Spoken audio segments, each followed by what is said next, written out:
Welcome back সবাইকে। আজ আমি escape of the seven season 2 এর এপিসোড 8 এক্সপ্লেন করব। যারা আগের এপিসোডগুলো দেখোনি, ডেসক্রিপশনে লিংক দেওয়া আছে, ওখানে ক্লিক করে দেখে নাও। আর নতুন হলে চ্যানেলটা সাবস্ক্রাইব করে দাও। তো চলো শুরু করা যাক। তো এপিসোডের শুরুতে সবাই লাহির কাজে অনেক ভয় পেয়ে যায়। লাহি বলে সে একটা সার্ভাইভাল গেমের আয়োজন করেছে, তাই এখন তাদের বাঁচতে হলে লাহির অর্ডার মেনে চলতে হবে। এই বলে লাহি বলে প্রথমে তবে দামির ব্যাপারে আলোচনা করা যাক। প্রথম রাউন্ডে যারা নিজেদের পাপ স্বীকার করবে তাদের আমি বাঁচার চান্স দেব। এই শুনে ম্যাথিউ চিৎকার করে বলে তুমি এসব কি শুরু করেছো? যদি মরতে না চাও তবে আমায় ছাড়ো। নামচুল বলে তুমি আমাদের সব টাকা নিয়ে এখন লাইফ টার্ম নিতে চাও। জুরান বলে তুমি নিজেই নিজের মেয়ের খুনি। জিনমা বলে তুমি একজন শয়তান যে নিজের মেয়ের খুনিকে ন্যাশনাল হিরো বানিয়েছো শুধুমাত্র টাকার জন্য। এই সময় ডুহুক সেখানে ক্যামেরা দেখতে পেলে তার কিতাকের বলা কথাগুলো মনে পড়ে যে লাহি হয়তো তার কাজে রিগ্রেট করে। এই দেখে ডুহুক মনে মনে বলতে থাকে লাহি তুমি কি সত্যি রিগ্রেট করো? এদিকে লাহি একটা বাটন প্রেস করলে সিলিং থেকে কাটার ছাদ সকলের ওপর নামতে শুরু করে। এই দেখে সবাই ভয়ে চিৎকার শুরু করলে লাহি পাতটা থামিয়ে দেয় আর জানতে চায় সবাই এখন রেডি কিনা। এরপর লাহি তাদের দ্বিতীয় সুযোগ দিয়ে একে অপরকে এক্সপোজ করতে বললে ডুহুক বোঝে যে লাহির প্ল্যান হলো এসব করে ভয় দেখিয়ে সকলকে এক্সপোজ করে তা গোটা দুনিয়াকে লাইভ দেখানো। এই সময় মিসগো বলতে শুরু করে যে জুরান যে নিজেকে ডক্টর বলে পরিচয় দেয় সে দামির নামে ফেক প্রেগন্যান্সি রিপোর্ট বানিয়েছিল। এই শুনে জুরান বলে তুমি আমাকে কি বলছো? তুমি তো নিজের অ্যাফেয়ার লোকানোর জন্য মিথ্যে বলেছিলে যে তুমি দামিকে বাচ্চার জন্ম দিতে দেখেছো। এই শুনে মিসগো রেগে বলে জুরান এরিকাকে কিডন্যাপ করেছিল যাতে চিলড্রেন হোম অ্যাপের সেল বাড়াতে পারে। জুরান বলে মিসগো মেয়র ও তার ওয়াইফের সিগনেচার কপি করে তাদের ফাঁসিয়েছে। অন্যদিকে জিনমো বলে নামচুল এক ইনোসেন্ট সিটিজেনকে ফাঁসিয়েছে। নামচুল বলে ও তবে ফেক নিউজ ছড়ানোর রাজাকে? তুমি তো হংজুদের দিয়ে দামির নামে ফেক নিউজ ছড়িয়েছিলে আর তুমি দামির মাকে মেরেছো। জিনমো বলে তুমি পুলিশেও তোমার নেশা ছাড়তে পারোনি। এতে নামচুল বলে আমি টপ স্কুল থেকে গ্রাজুয়েট, তোমার মতো না যে বারে ড্রিঙ্কস বেচি। এদিকে এসব দেখে ম্যাথিউ তাদের থামতে বললে ডুহুক বলে কেন তুমি ভয় পাচ্ছ যে সকলে জেনে যাবে তুমি আসল জুনসুক? তুমি যতই তোমার চেহারা চেঞ্জ করো না কেন তোমার স্বভাব কখনো বদলাবে না। তুমি দামি ও তার ফ্যামিলির কিলার। আমি যদি ছাড়া পাই তবে তুমি মরবে। এই শুনে ম্যাথিউ তাকে হিট করতে বললে ডুহুক তার হাতের বাঁধন ছিঁড়ে ফেলে। এদিকে এই দেখে লাহি সবার বাঁধন খুলে দিলে তাদের মধ্যে মারপিট শুরু হয়ে যায়। পরে সিনে ওয়াংচেন জানায় মনের লাহিকে মারার ইচ্ছা পূরণ হতে চলেছে। এই সময় সে গাড়িতে টাইম বোমের আওয়াজ পেয়ে সেটা দূরে ছুঁড়ে ফেলে দেয় আর মনেকে বাঁচায়। এটা লাহির কাজ বুঝতে পেরে মনে অনেক রেগে যায়। তখনই ওয়াংচেন তাকে গান দিয়ে লাহিকে শেষ করতে বলে। অন্যদিকে লাহি জানায় তাদের সবকিছু এখন সেভের পেজ থেকে লাইভ স্ট্রিম হচ্ছে। এই শুনে সবাই ঘাবড়ে যায়। লাহি বলে এখন গেমের রুল অনুযায়ী প্রতি রুমের একজনকে শুট করতে হবে যাতে অন্যজন বেঁচে পালাতে পারে।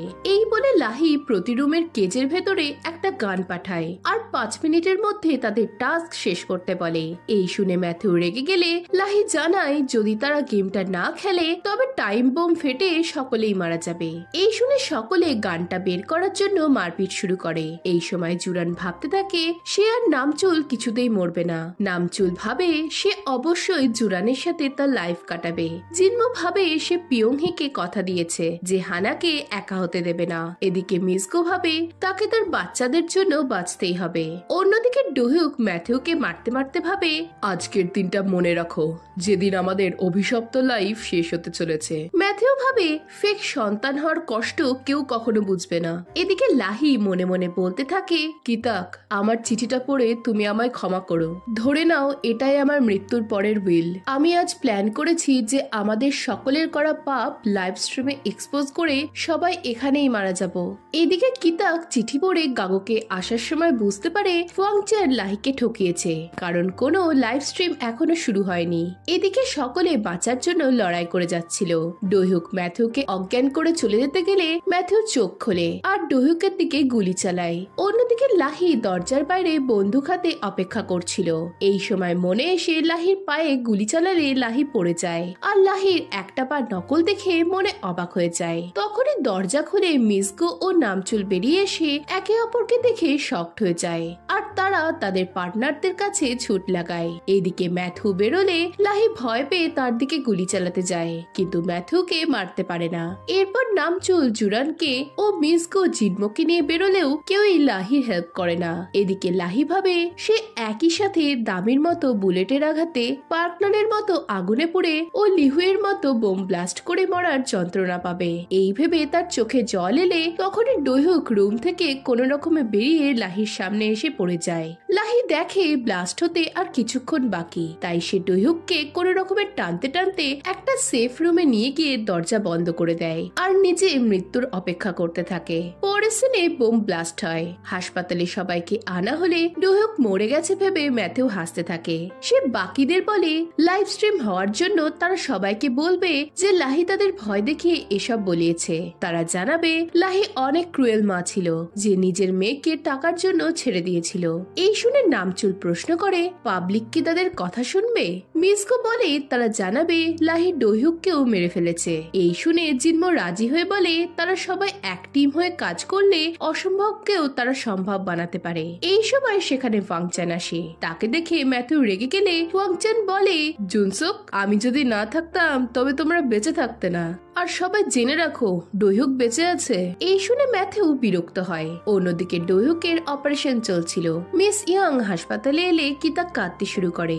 এই দেখে মিস ইয়াং তাকে চিন্তা করতে বারণ করে বলে ডোহুকের শরীরে আমার দাদার রক্ত বইছে, তাই আমি প্রমিস করছি ওর কিছু হতে দেব না।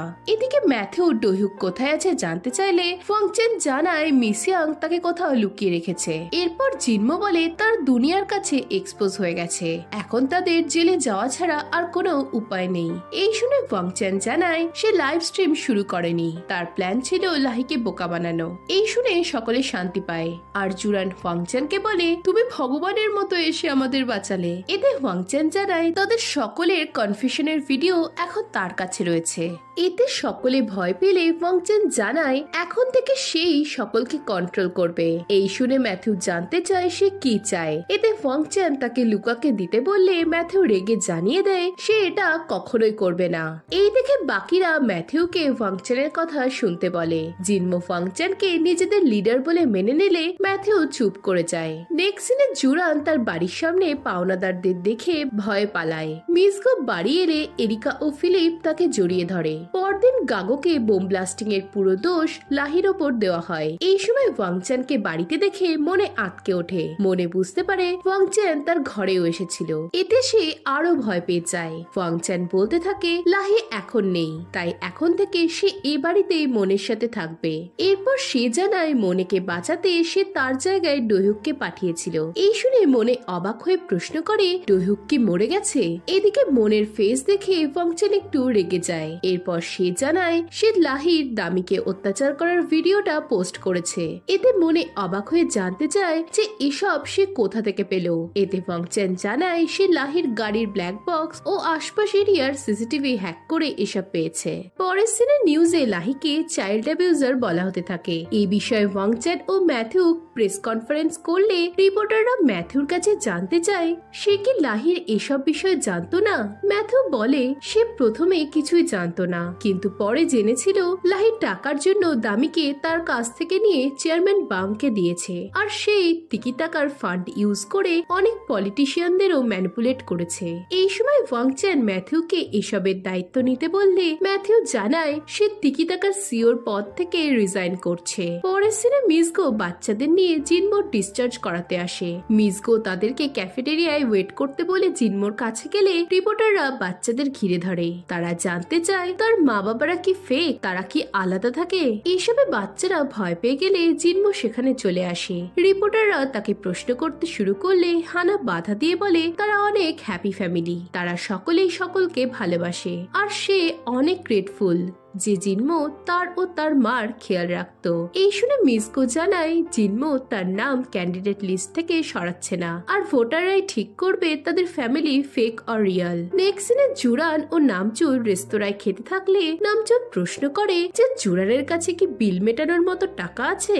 এতে জুরান তাকে নিশ্চিন্ত হতে বলে, আর তখনই মনে সেখানে আসে। পরের সিনে ওয়াংচেন ফুল হাতে মনের সাথে দেখা করতে এলে সেখানে জুরান ও নামচুলকে দেখে অবাক হয়। এই সময় মনে জানায় লাহি তাদের সবকিছু কেড়ে নেওয়ার জন্য তাদের থাকার জায়গা ছিল না, তাই মনে তাদেরকে এ বাড়িতে এনেছে। এতে ওয়াংচেন বিরক্ত হয়ে জানতে চায় সে কি ইন্টেনশনালি এটা করেছে। এতে মনে না বলে মনে মনে ভাবে, ওয়াংচেন যতই চেষ্টা করো না কেন এত সহজে আমি ধরা দেব না। নেক্সট সিনে লাহির সবকিছু বাড়ি থেকে সরানো হচ্ছিল। এই সময় জুরানের ফোনে মেসেজ আসে যে তার সব ধার শোধ হয়ে গেছে। এই দেখে সে পাওনাদারদের ফোন করলে তারা জানায় লাহির লোক এসে তাদেরকে সব টাকা শোধ করে গেছে। এই শুনে জুরান অবাক হয়ে লাহির ছবির দিকে তাকিয়ে ভাবতে থাকে সে কেন এটা করবে। জুরান বোঝে যে লাহির নিজে আগে মারা যাওয়ার জন্যই এসব প্ল্যান করেছিল।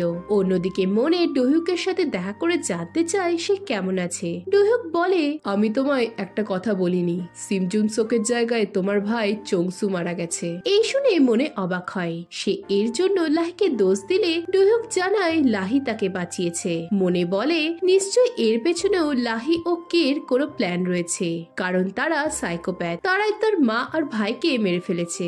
এই সময় ডোহুক কিতাবকে লেখা লাহির চিঠিটা মনেকে দেয়। চিঠিতে লাহি লিখেছিল সে মনেকে মারতে চাইলেও তার মার কোনো ক্ষতি সে চায় না, তাই মনের মা বেঁচে আছে দেখে সে তাকে সোবনের কাছে নিয়ে যায় আর তার খেয়াল রাখতে বলে। কিন্তু এ সবই ওয়াংচেন দেখে ফেলে, আর এখন মনের মা ওয়াংচেনের কবজায় আছে।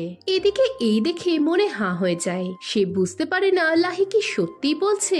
এতে ডোহুক হ্যাঁ বললেও মনে বিশ্বাস করতে পারে না। সে বলে লাহি তাদের সকলকে মেরে নিজে বেঁচে থাকতে চাইছিল, তাই ভালোই হয়েছে সে মারা গেছে। এই শুনে ডোহুক জানায় লাহি প্রথম থেকে ওখানে মরার প্ল্যান করেছিল।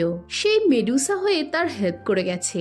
লাইফে যেমন সে গুন্ডা থেকে বদলে মানুষ হতে চেয়েছে, তেমনি লাহিও নিজেকে বদলিয়েছে। এই শুনে মনে সেখান থেকে চলে যায়। পরের সিনে কিতাক লাহির ছাই কালেক্ট করে। লাহি কিতাককে বলেছিল যদি তার ছাই কিতাকের কাছে আসে তবে সে যেন তার দামির থেকে অনেক দূরে রাখে। সে চায় দামি তার মা বাবার সাথে স্বর্গে থাকুক, আর লাহি যা পাপ করেছে তাতে তার জায়গা নরকেই হবে। এদিকে কিতাক বলতে থাকে, তুমি যা যা বলেছ আমি সব করেছি, জুরানের সব ধার শোধ করে দিয়েছি, তাই এখন আর কেউ লসে নেই।